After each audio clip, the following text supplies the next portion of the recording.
Ontem ficamos chocados com o assassinato de Charles Kirk por alguém de esquerda nos Estados Unidos da América.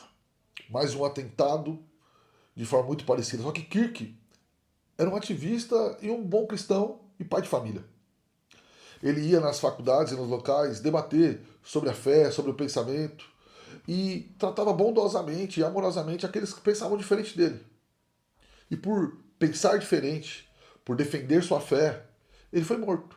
Esse foi o motivo de sua morte. Eu não nego que ideologias são locais para extremismo e loucuras, mas também não posso negar que a ideologia de esquerda é o que está fazendo isso hoje, principalmente. Está matando, está perseguindo pessoas, está perseguindo a fé cristã, quando há pouco tempo atrás as pessoas diziam que era fake news dizer que essa perseguição era real. Agora está estampada.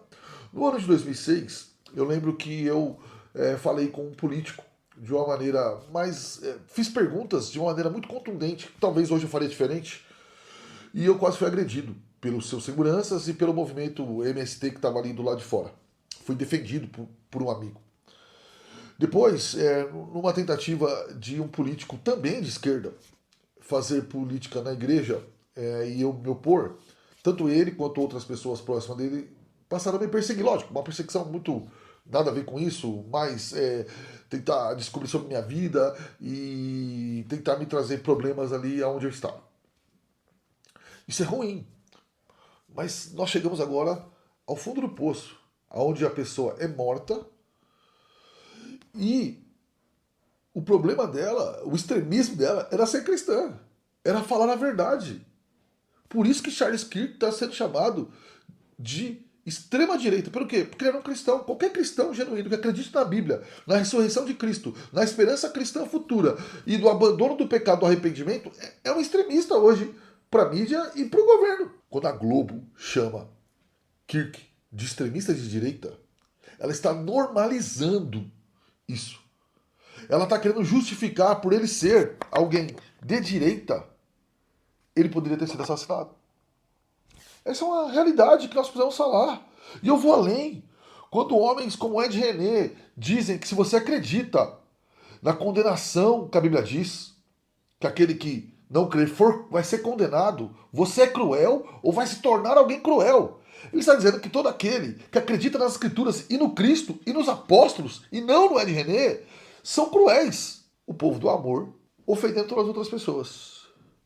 Quando um líder como Antônio Carlos Costa, ex-pastor presbiteriano, reformado, ele está preocupado com a pena maior de uma mulher que passou batom numa estátua, mas se cala para todos os crimes, né?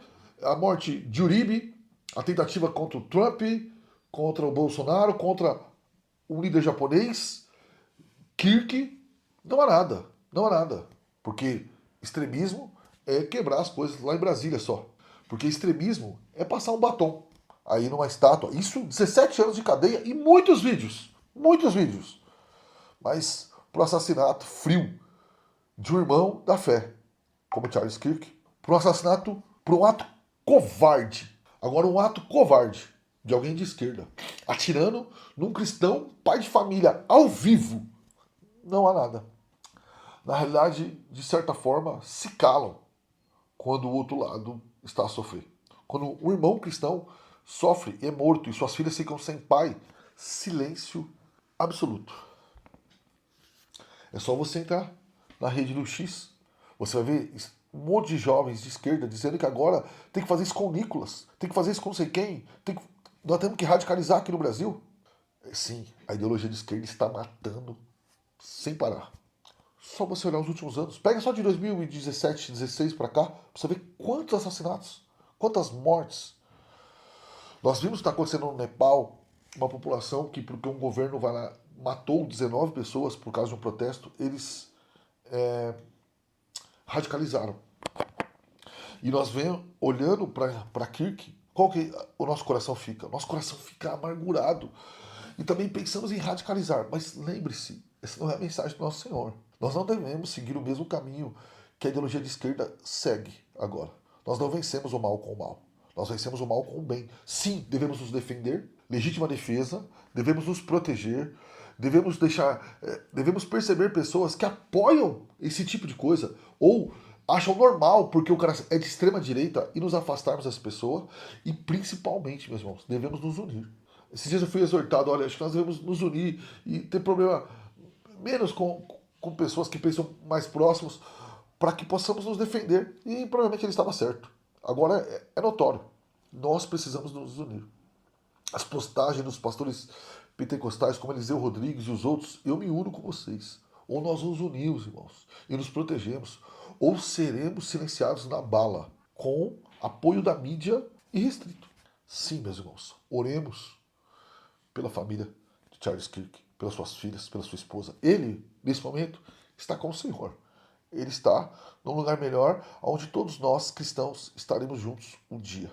Mas nós que ficamos aqui devemos nos unir para que a nossa fé não seja marginalizada e que atirar em um cristão por ele defender suas ideias seja normalizado, dizendo que ele era cruel por causa das suas palavras, por defender a Bíblia, que ele era de extrema direita porque falava a verdade, que as pessoas deviam abandonar o pecado. Você que acha ele de extrema direita, vai ver vídeos e não recortes na internet, vídeos inteiros dele falando e vê se você vai achar um extremista. Não vai achar um extremista. De maneira nenhuma. Mas essa é a mídia brasileira. O extremista é o que levou o tiro, não o que deu. Extremista é a moça do batom. Ela vai derrubar, ela tá dando um golpe por escrever com batom. Não é quem rouba para se manter no poder e muito menos quem atira naqueles que pensam diferente por defender a sua fé. Nós precisamos acordar, precisamos orar e nos unir. Que Deus abençoe você. No nome de Jesus. Um abraço.